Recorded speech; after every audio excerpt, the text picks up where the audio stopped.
So, hello everybody. This is Christian Jocelyn. He is one of the administrators here for Northwell. He now, I think you just became the assistant VP for the Department of Neurosurgery, correct? Yes. Correct. So Thank you. now the assistant VP. Congratulations. Thank you. And I think a lot of people have spoken about how they're not just interested in becoming a physician, they are interested in healthcare administration. And I think that you started on the clinical side and now are a healthcare administrator. And I think you will offer a really unique perspective to people. So you can go ahead when you're ready and begin. And I will keep an eye on the chat box for you. So.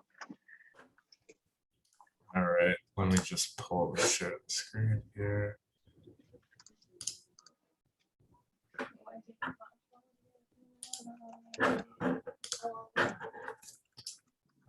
All right. You can see your. Are we good? Perfect. Good to go. All right. Good morning, everyone. Thank you, Ashley, for having me. I'm here to share with you guys sort of my experience and my journey here at my career journey and my journey here at Northwell. So the title of my talk is My Journey from the Ambulance to the Boardroom. Like Ashley had mentioned, my name is Christian Jocelyn. I'm the Assistant Vice President for the Department of Neurosurgery here at Northwell. So I guess, everyone has an origin story, so I thought I would share with you guys mine. I'm going to show you an actual picture from when my parents, displayed me to the family. It was a glorious day, May 29th, those years ago. I was the firstborn.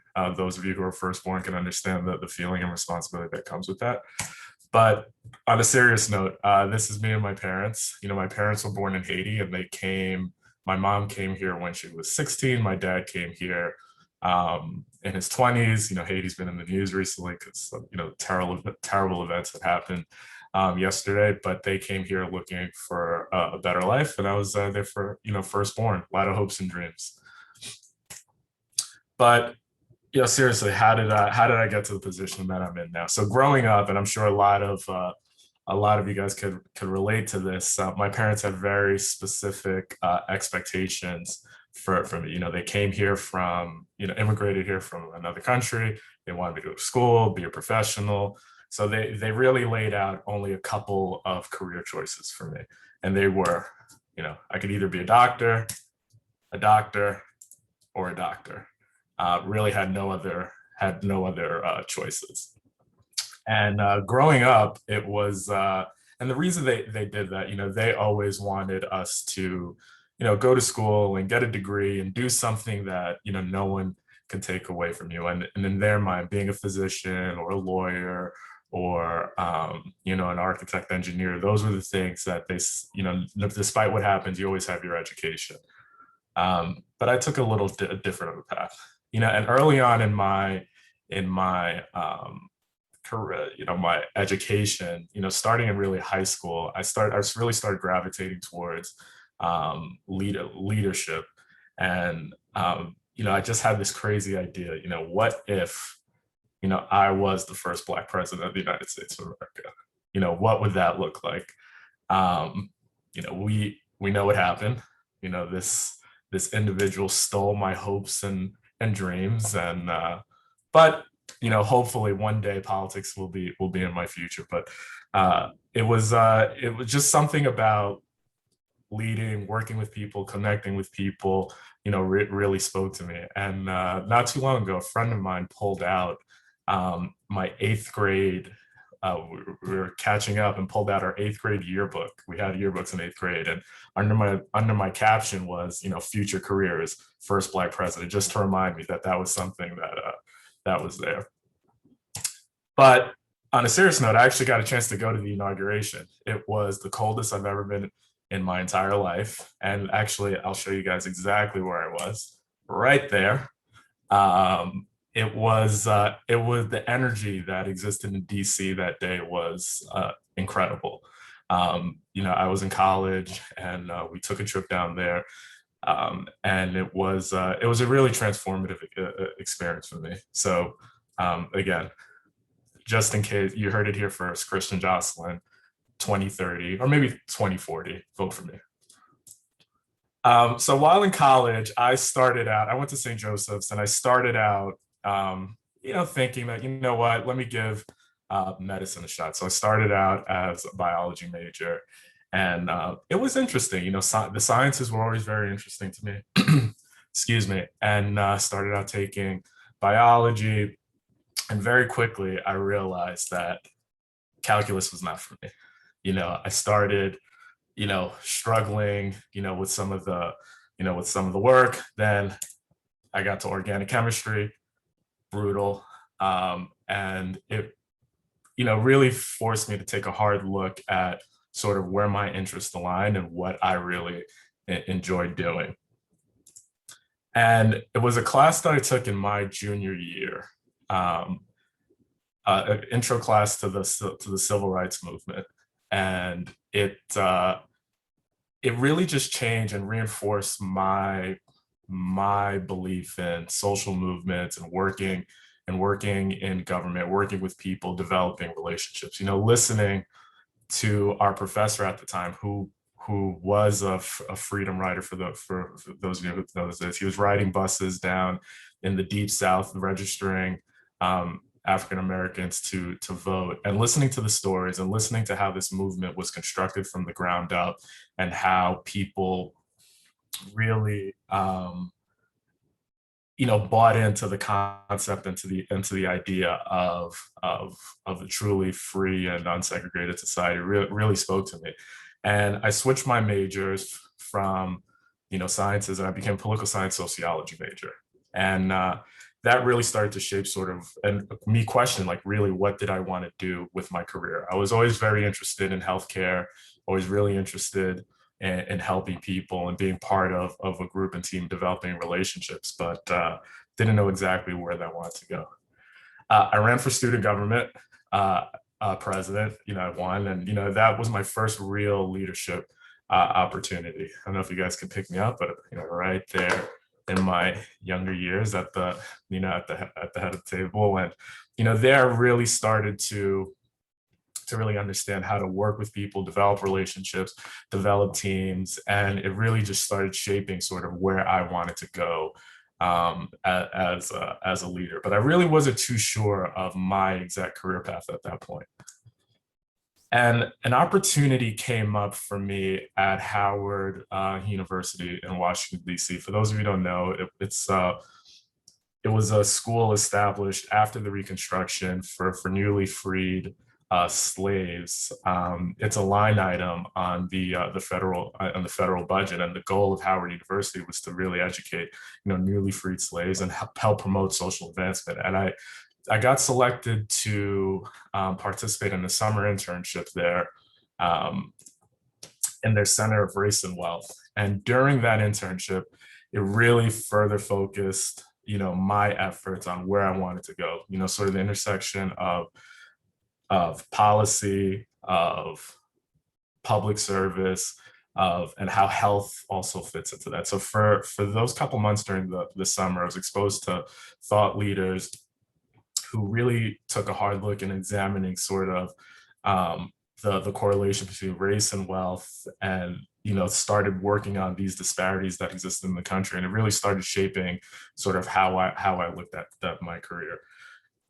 What's an interesting fact about this as well, it was the summer while President Obama was running for president. And after the internship was complete, we actually got a chance to come back post-election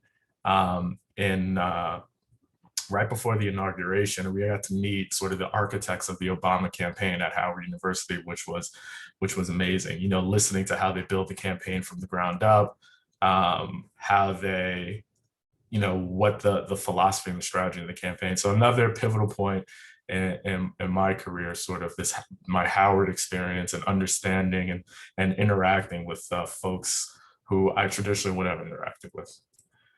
So after I came back from Howard, it was my senior year. I really wasn't too sure about exactly what I wanted to do. And I had a conversation with with a pretty close friend of mine who was in the process of applying to the FBI, and he was working for the New York City Fire Department as an EMT at the time. And he said, you know what, don't rush into anything. You like healthcare, you're not too sure about the direction you want to go career in, take this EMT program while you're in school. It's a good segue, a good introduction to healthcare. You'll be taking care of patients, you'll be out in the community, you'll be serving people, and it's a good foray into understanding healthcare delivery, and it gives you some work experience and something to build on, whether you want to go to graduate school, whether you want to pursue medicine in some way, or politics, whatever that might be. It'll give you sort of a really good opportunity. So I took the EMT class and I really enjoyed it. So after I graduated, I started working as an EMT, and I started working for North Shore LHH at the time. And this is a little glimpse of what I did as a paramedic. We got a call for we call them Neuro Rescues out of Southside Hospital. It was for a woman who had bleeding on the brain. She had some sort of aneurysm. So we headed over there, lights and sirens, and we walked in as they're trying to stabilize this patient. They call us to bring the patient over to North Shore University Hospital in Manhasset. X-ray 9.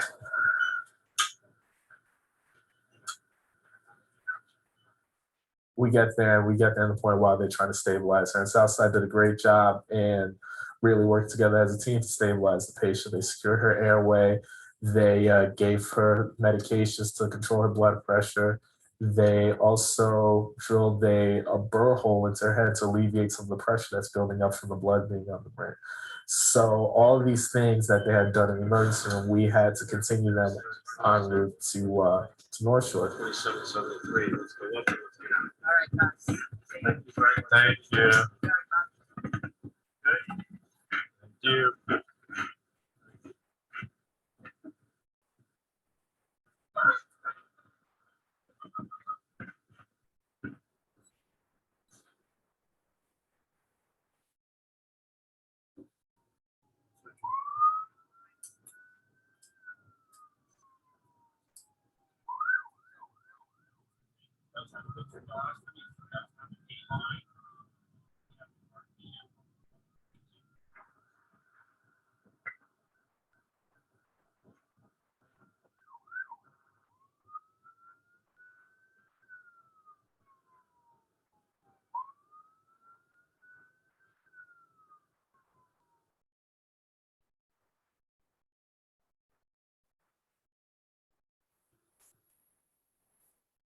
When we transport a patient like that successfully, when we manage all the medications, all the equipment, everything that's going on, driving down the LIE, we know that it's a pretty good feeling that you've helped a sick person.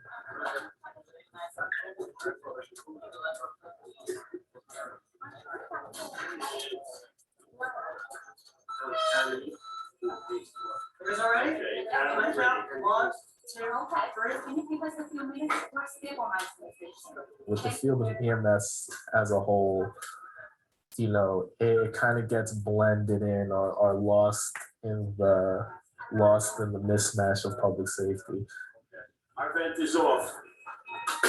So what I would really want people to take away from is that, 24 hours a day, 7 days a week, 365 days a year, on Christmas, on New Year's, if I'm coming into your house, you're going to get the best possible medical care that you can get. Even if it's not me coming to your house, any EMT or paramedic that you have, they are committed to making sure that, they're providing you the highest level of care that they can.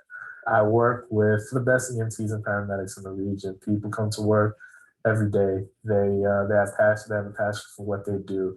They're committed to the patient. They're committed to their jobs. They're committed to the department. We're out here. We're here for you. We're committed.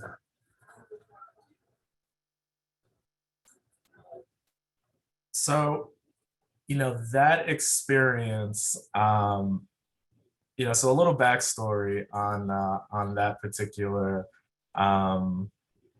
on that particular video. So I was asked by the health system at the time to be featured on their they had a TV show. Northwell had a TV show, and they followed around an emergency room physician, a pediatric nurse, and me. And that was a 16-hour day, and we really didn't get anything TV worthy. A lot of patients declined to be filmed, and we were about to call it a day and try again tomorrow. But we got this last minute call for a patient who had a ruptured aneurysm at Southside, and we transferred them over to North Shore University Hospital. And those experiences working in EMS, taking care of people in their home, taking care of people in their community, seeing what the true toll of health disparities are and food insecurity, and those things changed my perspective on everything. All the things I learned in college. It's like I don't know, I really don't understand. Now that I'm actually seeing everything in practice, it really flipped a lot of my assumptions around being out there and taking care of people.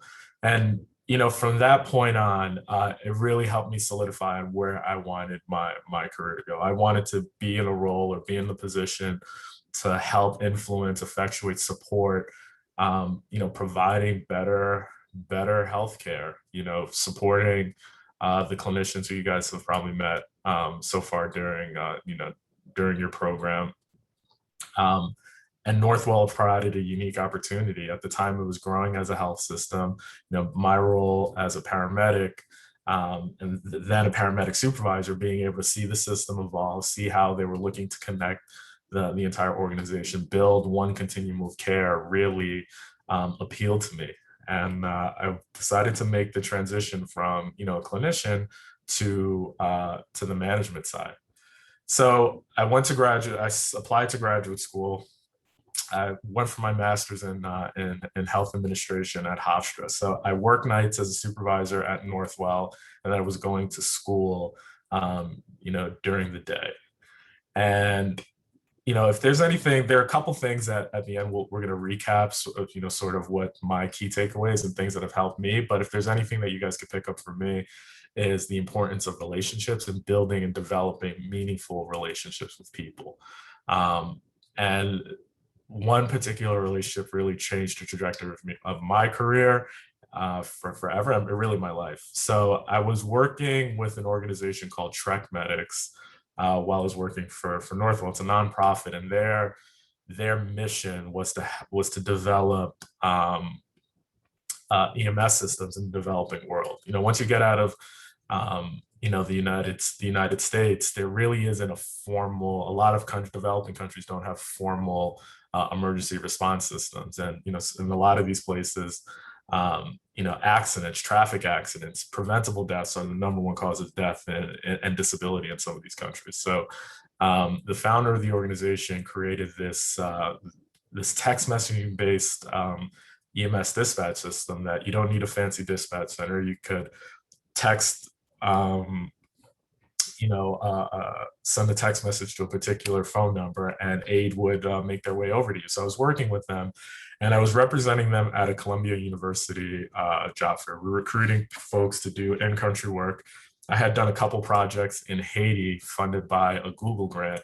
And, now that I was in grad school, I really couldn't devote a lot of time to doing work in country. And they were getting a lot of requests to go to the Dominican Republic, to go to Tanzania, and I had to turn a lot of them down because of school. So I was helping recruit my replacement to do this work. So I was at Columbia, and before the job fair started, I was walking around. I was getting I was in the process of looking to transition my career, and I stumbled upon the Northwell booth at the career fair, and there was someone there who I had met previously. So we were chatting, and he introduced me to Ryan Anderson, who now is the CFO of North Shore University Hospital. But at the time, he was representing a program that had just started. It's called the Management Associate Program. And Ryan and I spoke for a little bit. I told him about what I was looking to do. He told me about the program, what it's geared for. And we set up time to meet and have an informational interview. And we did that. And we went through sort of the process of interviewing. I met 3 other people, and I got a phone call from the HR recruiter, and he said, "Hey, just an FYI, the position that you're interviewing for, you'd be making significantly less money than you would be making now. It's an entry level position." At the time, I was a paramedic supervisor. I'm 26 years old. I was making pretty good money. I was taking a couple vacations a year. I was on my own, and they told me I would have to take almost a $40,000 pay cut to do this program. And it took me aback. I was enjoying sort of my post college life. A lot of my friends were still trying to make their way through, and I was in a pretty good place. So I thought about it. I spoke to a lot of people, and one friend gave me really good advice, and she told me, she's like, "Listen, is this what you want to do?" And I said, "Yeah. Do you think that this program will help you advance your career?" And I told her yes. And she's like, "Well, the money will come." So I called them back, and I called Ryan, and I said, "You know what? I'll do it. I'll take the pay cut, and I'll take the bet. I'll bet on myself." And he said, "Okay." I don't hear anything from him for a couple weeks, and he calls me back, and he says, "All right, everyone loved you. You interviewed really great with the team. And then when you said that you would take a pay cut, it just really showed that, you were committed. So what we were able to do was change the position. You won't have to take a pay cut." And I ended up getting a raise out of it. So if I was never willing to take a risk or bet on myself, I wouldn't be speaking to you guys right now. Or maybe I would, but it would have been a really, really, really different experience. So I started working at Northshore University Hospital on the hospital operations team. And I've learned sort of the nuts and bolts of how a hospital is run. And, when previously, like, I only saw a hospital in the vein of that's where patients went to get care, did surgery. We took care of really sick people at North Shore. And what I learned is that North Shore is on a 57-acre campus. It's essentially, aside from the care that's provided, it's an operation that runs 24 hours a day, 7 days a week, 365 days a year. They serve 3 meals a day. You can't have any outages of water, electricity, anything like that. And learning the inner workings of how a hospital is run, from the operation side, from the financial side, clinical operations, making sure patients are moving through the facility efficiently was a crash course in healthcare management. So I worked on projects like redesigning a care model. How do we put the right clinical team around the right particular population of patients? How do we cohort similar patients? How do we map out particular processes to making sure that patients get out of the hospital in a timely manner? Working with our clinical teams and understanding where some of the logjams are in the process and removing barriers and facilitating patient care. Working on things like the patient experience, using data to help influence sort of our interventions. Most patients really don't have an intimate understanding of the care that's being provided to them in the hospital. And that's okay. That's why they find the hospital they trust, they find the physician that they trust. And it's a very important intimate relationship between a patient and their physician. But what patients always walk away with from a hospital, from their hospital stay, were people kind to me? Was I communicated with? Was it quiet? Was the food warm? Was the food good? Was the place clean? That's what stays with people, the way you made them feel, and the way you take care of them. So working on a lot of the patient experience projects and changing sort of the way that, we look at how healthcare is delivered, and demystifying the process for patients. So that was things that I learned, working in hospital administration at North Shore. And then learning the finances. It's healthcare in the United States is a business, for better or for worse. And part of being able to maintain our mission, which is to providing patient care to anyone who walks through the doors, you have to make a profit or maintain a margin to keep the lights on and to continue to reinvest in the organization. Northwell is a non-for-profit organization. There are no shareholders.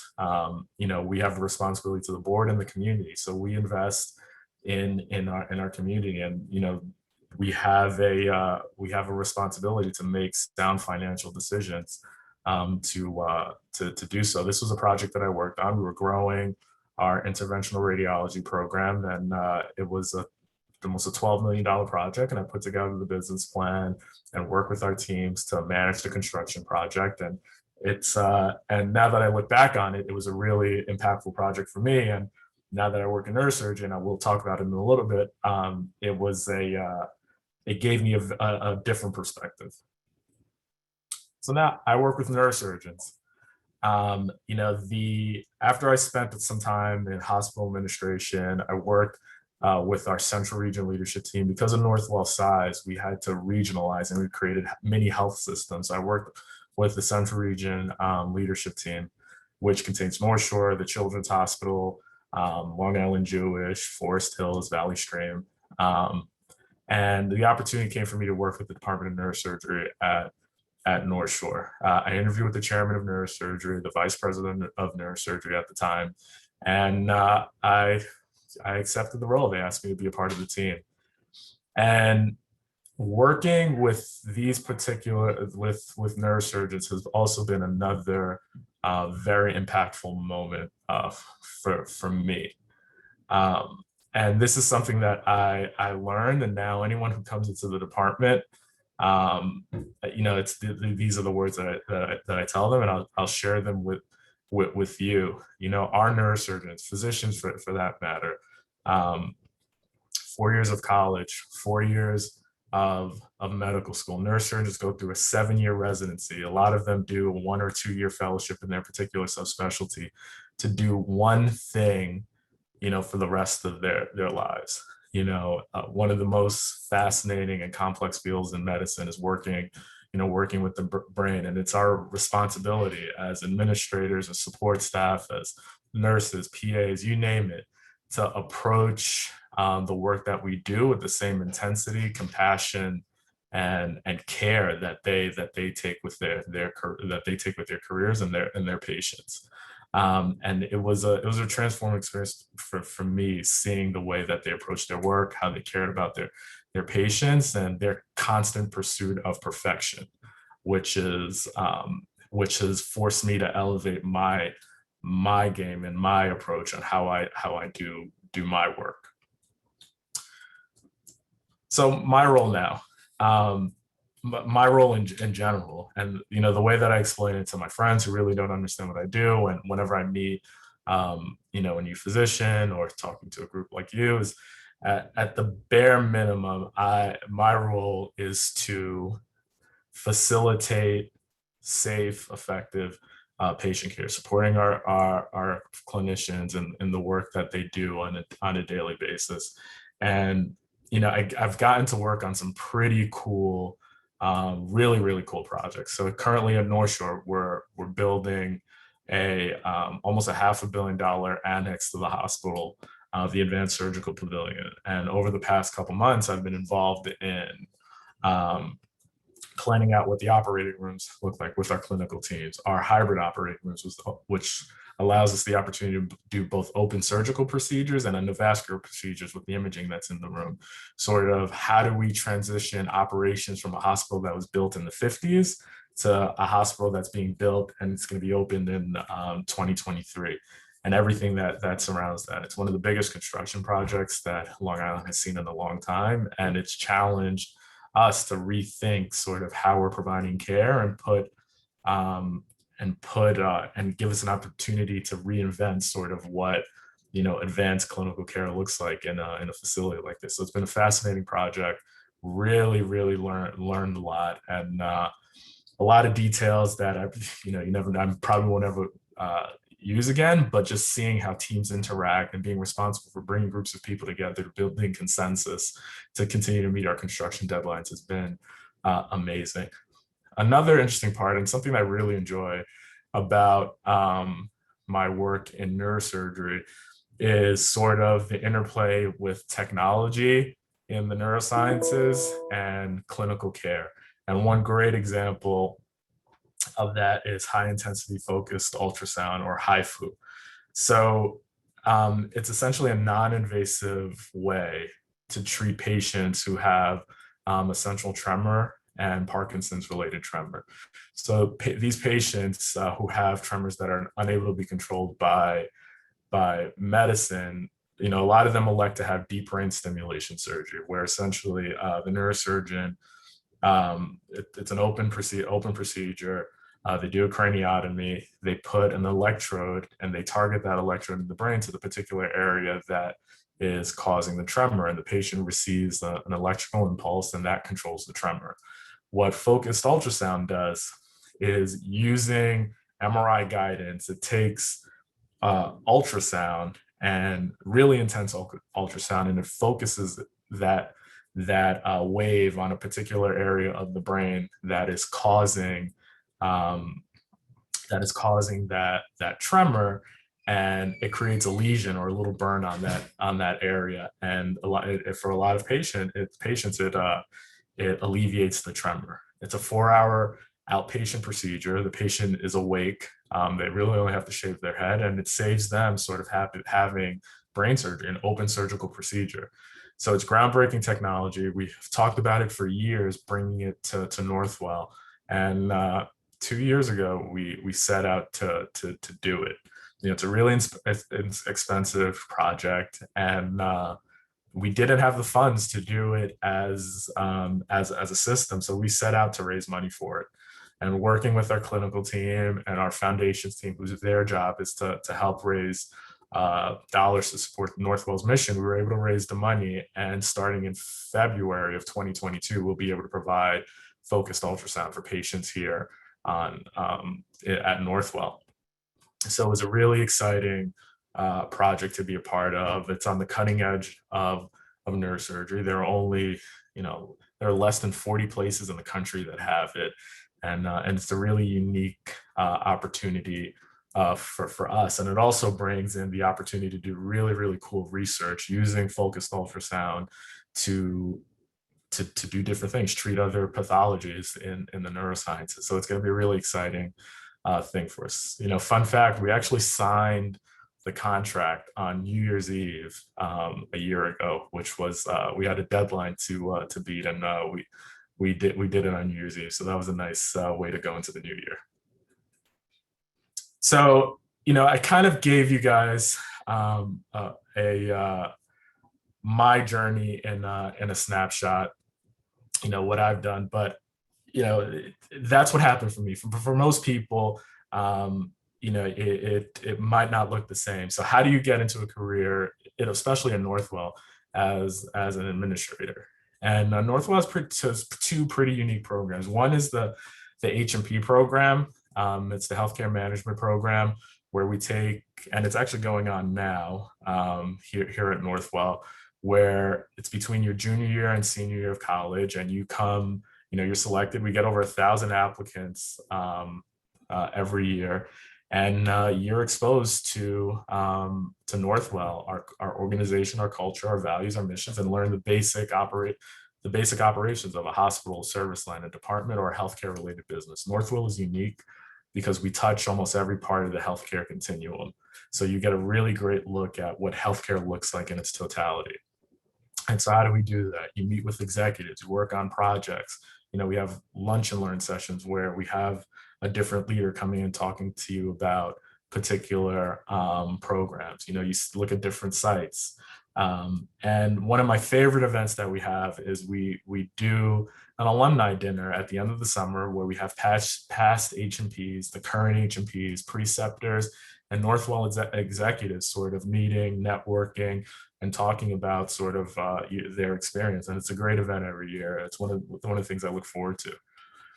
In addition to the H&P program, we have the MAP program, the program I interviewed for, actually. And that's the Management Associate program. So it's modeled after these programs that exist in law firms, in banking. It's a 2-year apprenticeship where you come in, for a 2-year program, and you're learning the nuts and bolts of how a health system, how an operation runs in healthcare. It's another extremely competitive program. We get close to 800 to 900 applicants for it every year, and it's been extremely successful. So what have I learned? Don't be afraid to take risks. It was a difficult decision to take a significant pay cut like that. It would involve a major lifestyle change for me. But I bet on myself. I took a risk on myself, and it paid off for me in dividends. You put the work in, you trust that you'll be able to execute on it. Don't be afraid to take a bet on yourself. Always remain curious. Learn as much as you can. Ask questions. Be engaged. Be an active participant in whatever work that you do. And doing that, it helps you develop really effective relationships. For me, my relationships have paid dividends, meaningful relationships. Take the time to learn the people that you work with, learn what they like, learn about their families, ask questions. Healthcare is it's people work. You have to be invested in the well-being of others, and learning to develop effective relationships is key to success in healthcare and in almost anything that you do in life. And notice I didn't put network. Networking is one part, but developing relationships is a very different part. And, learn to develop that skill. Any questions? And I'll throw up my contact information here for everyone. So do you want me to pick and choose ones in the chat box, Christian? Thank you so much for that talk. That was funny and awesome and helpful. So thank you. No problem. No problem. Yeah, if you want to pick a few, and we could go through them. Yeah. Okay. Cool. So let's see. This person asked about, did you have to pursue a master's degree after working as a clinician so you could work in healthcare administration? And yeah. So did you have to do any extra schooling in order to pursue healthcare administration? So for it's a two-sided question. The answer is a graduate degree doesn't hurt, but to get in at the level that I was looking to get in, the MAP program, that associate program, was an entry-level program. Most of the people in the program had just graduated from college. So it's not a prerequisite for a lot of the entry-level positions, but as you advance your career, it's helpful to get some of that context, and using your graduate school experience for me, what helped is using my professional experience to inform my graduate school choices and path. So it's not a prerequisite to get into the door, but as you advance your career, it's going to be it's needed to continue to climb the ladder. Yeah, that's super helpful. The idea that you can always go back to school, and you'll probably be able to make a more informed decision. So along with that, Courtney wanted to know, what is the best method to explore all parts of healthcare so that you can find your niche and where you're happiest, and you kind of aren't wasting time? Although I think it didn't seem like you felt like you wasted time, with doing the other things. It kind of all led to where you are now. But if you could speak more to that about how you can kind of be able to explore, but also find where you fit. It's an excellent question. For me, part of the reason why I was successful early on in my career, and I was able to move pretty quickly, is because of my work experience, and being a clinician, being in the field, seeing healthcare from a different lens. I brought a different perspective to the table. So the advice that I would give to the group here would be, any opportunity that you have to do shadowing, to meet different people who work in healthcare, to look at healthcare from all different perspectives. Don't turn down those opportunities. Those are the things that you use to inform sort of your decision-making process as you continue your education and your own professional development. When I was in my undergraduate years, I didn't really know about a career in healthcare management. It wasn't something that was on my radar. I only saw healthcare as, the traditional pathways were through clinical care. So, never turn down an opportunity to learn, and always look for an opportunity to learn and navigate your career. So no, I don't think I definitely didn't waste any time. Everything that I've done has informed, where I am now, and has provided me with this a very unique perspective.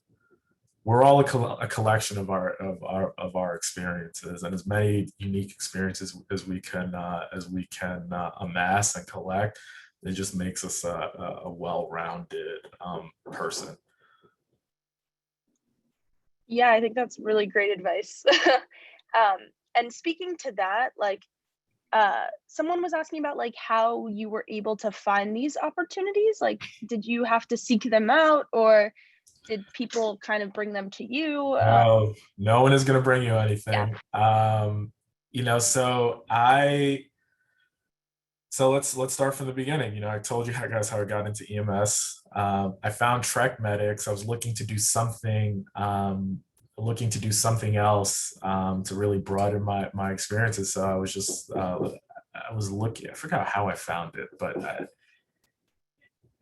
yeah, maybe it was just it was something that popped up at Google, but I don't remember how I found it. But I reached out to the founder and we connected instantly, and that was another experience. And then getting into Northwell, moving from paramedic to the management side, that was me meeting with tons of people, developing really good relationships, and what comes from good relationships, when opportunities pop up, people have you in mind, and they give you calls. So there were other things that over the course of my first year in graduate school, because I started really meeting people on the management side. People asked me to interview for certain things. Nothing really was a great fit, but it was because of the relationship that I had with someone who worked at Northwell, who introduced me to Ryan, and that's what got me there. So nothing was really handed.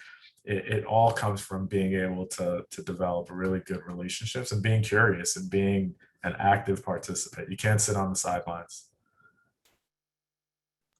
Yeah, it's like being proactive, but also you never know like how, like, where opportunities will come from. So yeah, it's like important to be just like kind to everyone. But another one, Mia wanted to know, do you think that all hospital administrators should have some background in practicing medicine? Do you think that clinical background should be required?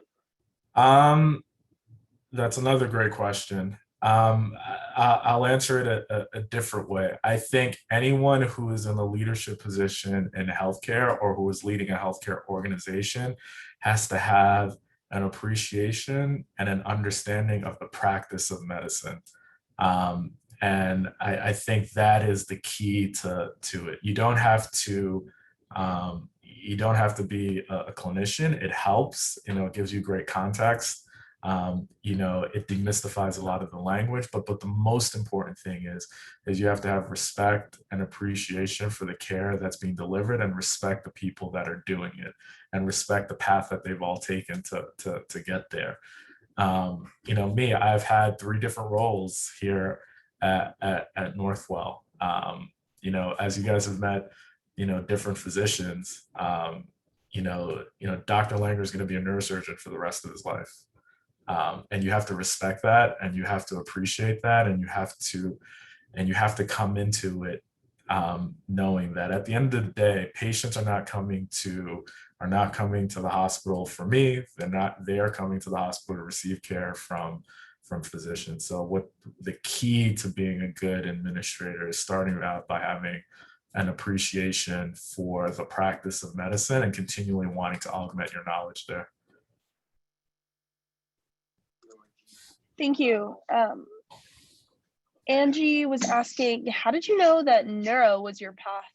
way, which is kind of a wordplay. Yeah, yeah. Neuro came to me. I didn't. I came in contact with it as a paramedic. There was the 911 response side that we did a lot of, but there was work that we did transferring patients from one facility to another facility that had the services that the patients needed, and neurosurgery was one of those things. So I came across it a lot.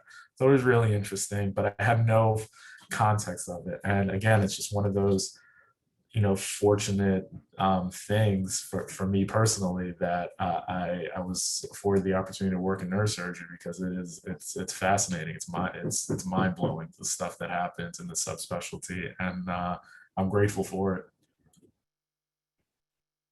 Yeah, neurosurgery is like really special. I've been like lucky enough to get to see some of the cases, and it's really just like so like cool and terrifying and all of the things in between. This is a mix of some of the stuff I've been reading about, and also a question of my own. How are you able to balance like networking, but like building relationships and networking without making it seem like you're like trying to get stuff out of people? Yeah. So no, it's a good point. I think for the way I look at it is I'm just genuinely interested in people and learning from people and meeting new people. So it comes naturally for me to develop relationships and to learn. But I think it's a skill that you have to harness. And I'll tell you, when I started here, when I first made the transition, and how I approached it is very different than what I do now. So, the advice that I have is just learn to be genuinely curious about people and what it is that they do, and ask questions and be a part of it, and listen, and learn to have a conversation. That is, that's the best way to network and build relationships, is just via, a lot of people say the art of conversation is gone, but how can you develop how can you develop a relationship without trying not to talk about the weather, or things like that. Be genuinely curious and wanting to learn from people. That's sort of what I've used to develop my relationships. But it's a skill that you have to learn. Always be aware of what's happening in the world. Be well read. Be able to talk about different things, and it'll start, that muscle will start to be developed, and it'll pay dividends for you in the long run. Yeah, that's really, really helpful. The being like well read and like knowing what's going on in the world, that is clutch. You never know where you're gonna connect with somebody and like what it's gonna be on. Could be music or books and all sorts of different things. Yeah, absolutely. But curiosity is key. So this is an interesting one. Georgia wanted to know, what does your work-life balance look like as a healthcare administrator? Do you tend to bring your work home? I think I try and strike a good balance. Yeah, I do bring my work home, because the work is very personal, and I work in a department. I work with physicians, and the work is personal for them, and part of it is being accessible. So they start their days really early. So a lot of the times I start my morning with a couple conversations with some of our surgeons, and I'll end them later in the evening with them, and dinners and things like that. So finding a work-life balance is going to look different for people, but for different people. But for me, my work and my life, for better or for worse, are pretty much intertwined. And yeah, it's you do have to strike a balance, but healthcare is we're not making license plates. We're taking care of people, and it's very, very personal. It's funny that you say like your work and life are very intertwined. We've actually been hearing that from a lot of the people who have spoken on Brain Turns. I think when you really are passionate about like what you do and you love what you do, it's like Dr. Ellis was saying, like it's not, I don't see it as like work and life, like it's all kind of one. And yeah, I thought that's interesting. I've been like noticing that pattern. So yeah, it's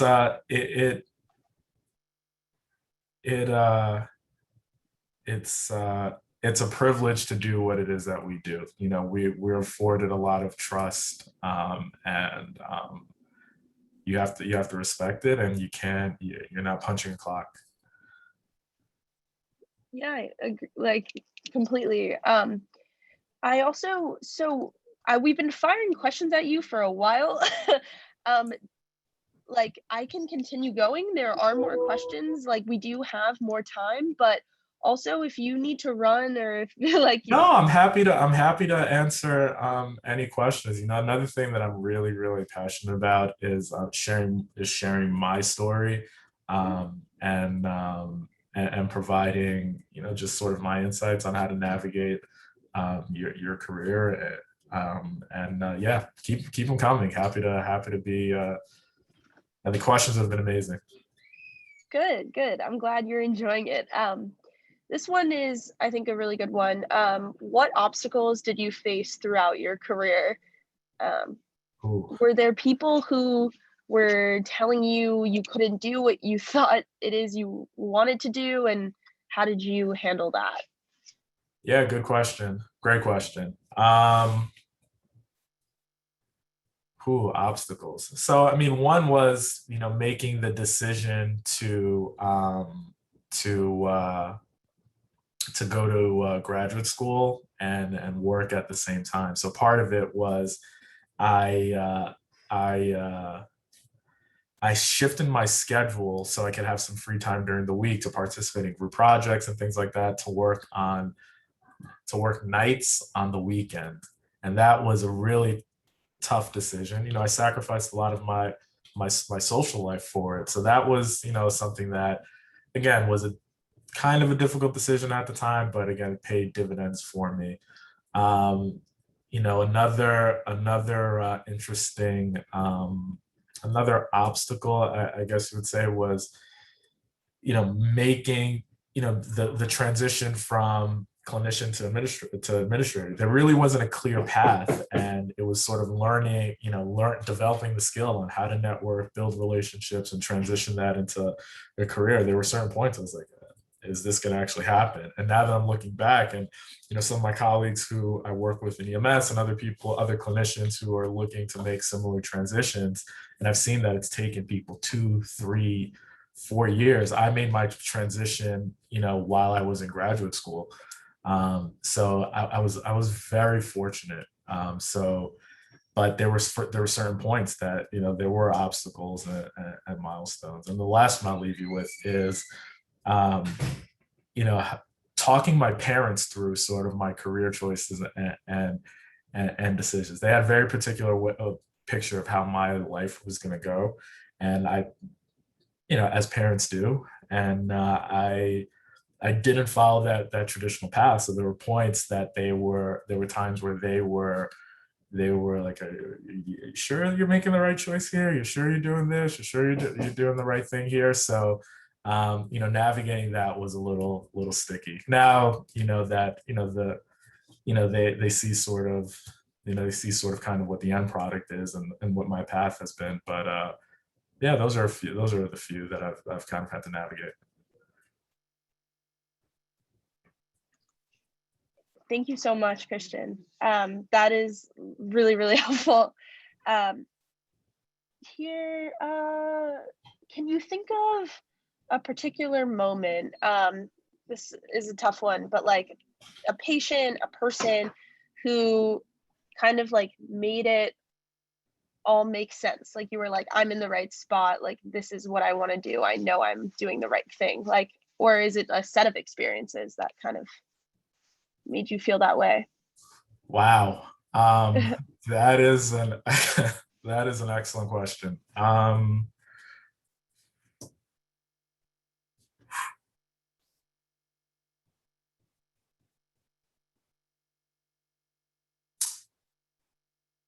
That is a really good question. We aren't putting you on the spot here, so if No, you want to like think about it. So I will. I'll give. I have. I have a story. So this is from my EMS days. Um, it was Christmas Eve, and we got a call for a patient who was barricaded in his apartment. He was a excuse me, I'm on a call. Sorry about that, guys. So the patient was barricaded in his apartment. He wasn't taking his psych medications. He was hallucinating, and he barricaded himself in the apartment. So we got a call from the police because as paramedics, we have the ability to give certain drugs to sedate people who are harmed to themselves or others. So we got there, and the police were there, and he had assaulted his sister, and he was barricaded in the apartment with a couple knives in his hand, knives, and there were weapons in the house. And this was a long ordeal for about 4 or 5 hours. They were negotiating with him and things like that. And we got the all clear from the police, and they asked us to come upstairs with our equipment. And we said, what do we have? They said they really didn't tell us anything. And so we ran upstairs, and we go inside, and we saw the patient lying on the floor, and he had slit his throat. Yeah, it was awful. It was awful. And so we started, working on him, stopping the bleeding, starting IVs. He was a big guy. He was like 6'5", almost 300 pounds. And we had to carry him downstairs, and this entire thing. Take him over to the hospital. We secured his airway, intubated him. We're doing all these things. Take him over to the hospital. We transition care to the team in the ER, and then we finally get the full story. He was in a psychiatric facility, but he had a lapse in coverage, and they had to remove him from the facility. He couldn't get his medications. His family was trying to take care of him at home, and they didn't have the right resources. They were trying to do the right thing by him, and he fell through the cracks. He fell through the cracks. And that was one of those moments. I mean, it's gonna stick. It sticks with me because it was just an awful clinical situation, but it was just a microcosm of things that you learn.